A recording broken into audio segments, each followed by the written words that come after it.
Hey you guys, what's up? It's Stephanie Joanne Germanata. So for this week's video, we're gonna be going back in time to the time that I asked out the straight football player and then I sank into depression and spiraled completely out of control. Literally, this is a story time video that I love to tell. I've told it once before on this channel and I'm revisiting it because it was only 5 minutes long the first time that I told it. My intros are 5 minutes long these days, and I'm sorry, this is too good of a story time to just waste and throw away. So I'm revisiting it today, and if you guys want a quick synopsis, a preview of what you're getting yourself into, I asked out a straight football player because I was manipulated by this crazy, psychotic, pathological liar named Ryan, and then the straight football player turned me down and I spiraled out of control. So it's a great story. It involves me spiraling out of control. It involves betrayal. It involves embarrassment. So I'm sure you guys will like it. So without further ado, let's get right into that video, guys. So this story begins back in 11th grade in high school when there were only 2 openly out gay men in my entire high school. 2 guys. One was named Sebastian and he had a boyfriend, so he wasn't available, and the other boy was named Ryan.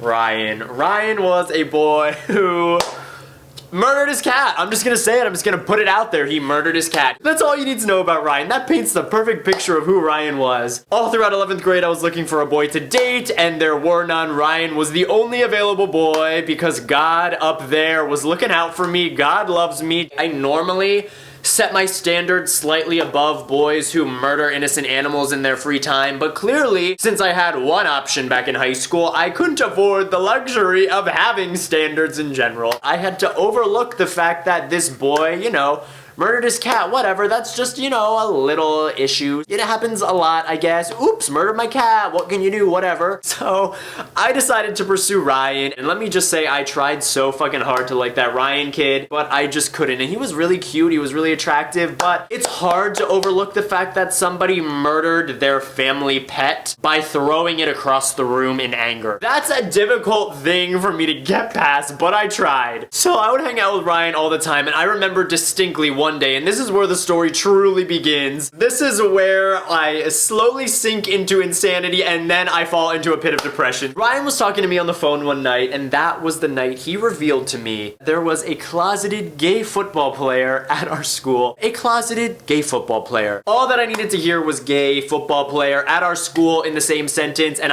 my body was ready, and I sharded.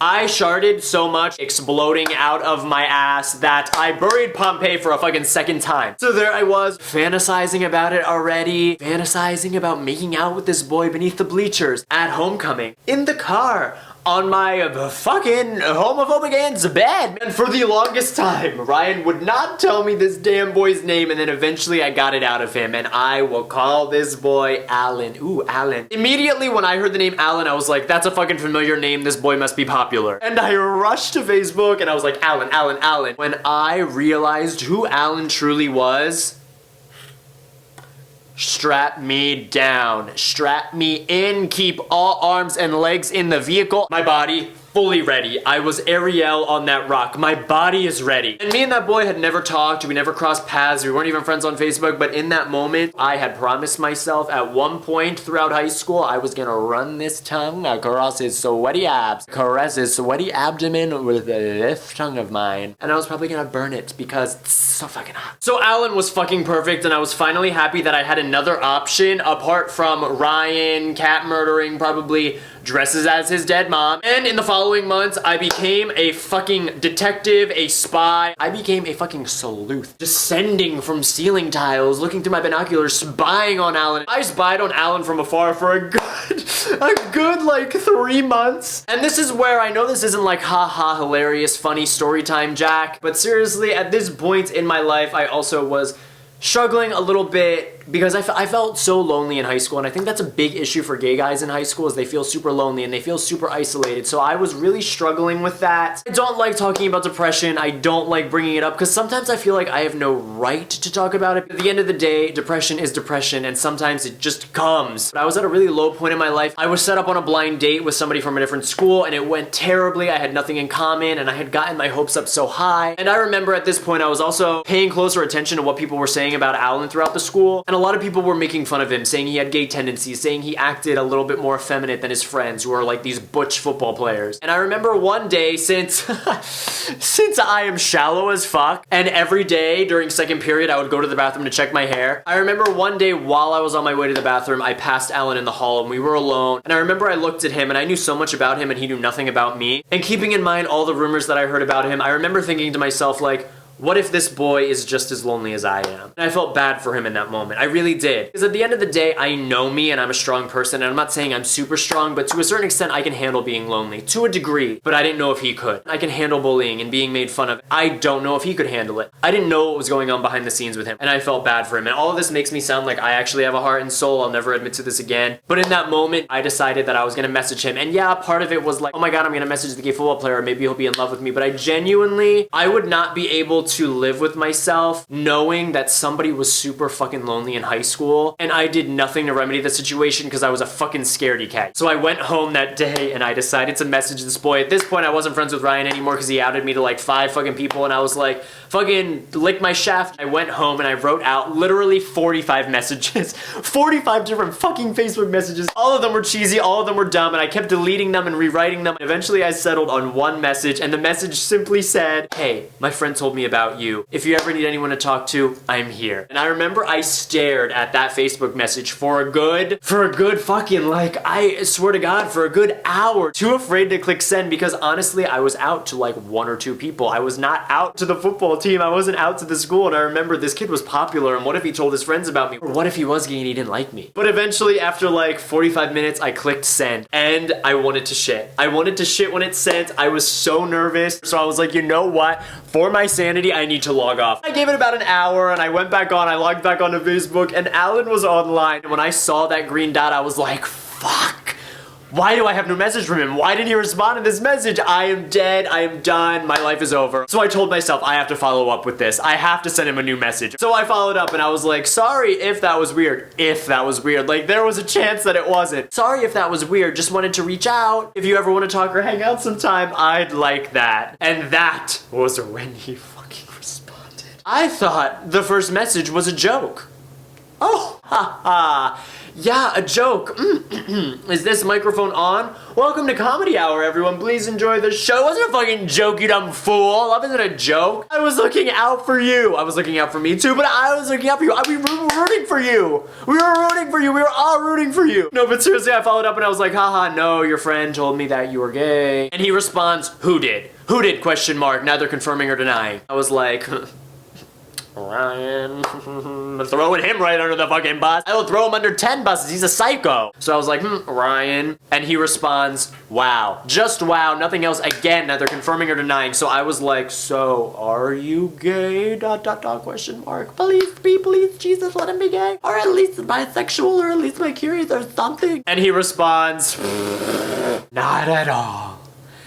Not at all. Not at all. Not at all. Likes the smell of vaginas, likes the taste of vagina, wants to put his dick in a fucking vagina. Not at all. Not even a little bit curious. Likes boobs, likes motorboating boobs.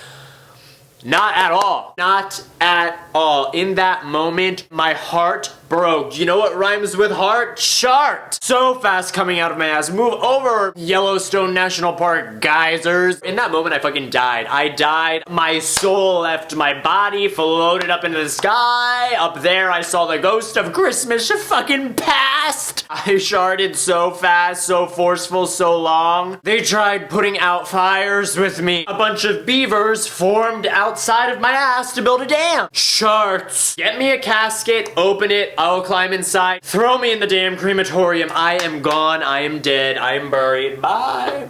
Peace out, motherfuckers. Grandma, can you transfer me to another private school, please? I am done. So I apologized, said goodnight to Alan, and then I went to bed. No, just kidding, I didn't go to bed. I sharded my Aeropostale boxer briefs, like I said. And then in the coming weeks, I found out that Ryan was literally a pathological liar. The cat killing was a sign. I should not have overlooked that as simply like, oh, what can you do? You killed your cat. Oh, rats. Oh, I done goofed. My cat was murdered because I got mad and threw it across the room. Oh, what can you do? Like, no. Ryan was a pathological liar, lied to everyone. According to him, Justin was gay. Carl was gay. Seth was gay. President Barack Obama. Jesus Christ. Mary Magdalene, the Virgin Mary. Gandhi. Buddha. Bush, who did 9/11, was also gay. Everyone was gay. Ansel Elgort.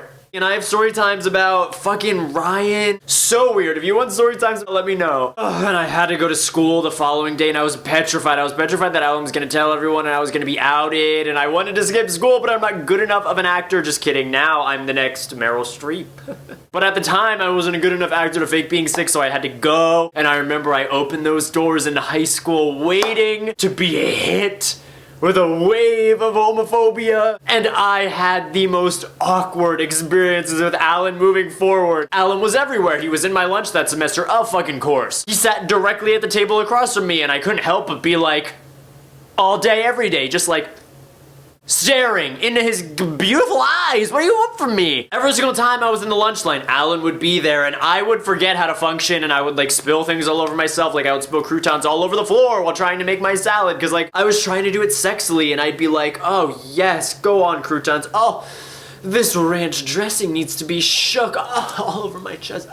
And then I'd pull out my ponytail and let my curly brown hair fall across my shoulders. And then I'd spray my wet t-shirt with a random hose that suddenly appeared out of nowhere. And then I'd start sexily washing my car in the middle of the fucking cafeteria in front of him. Oh, Alan, he was just so fucking dreamy. And as for Ryan, if you're watching this video, you know what? Thank you so much for pushing me out of the closet, kicking and fucking screaming. You're a crazy psycho cat killer bitch. You're a fucking psycho. End of story. But thank you. I need to thank you. As for you, Alan, if you're watching this video, I love you and I will always love you. I know you unfriended me on Facebook recently. Don't know why. That stung.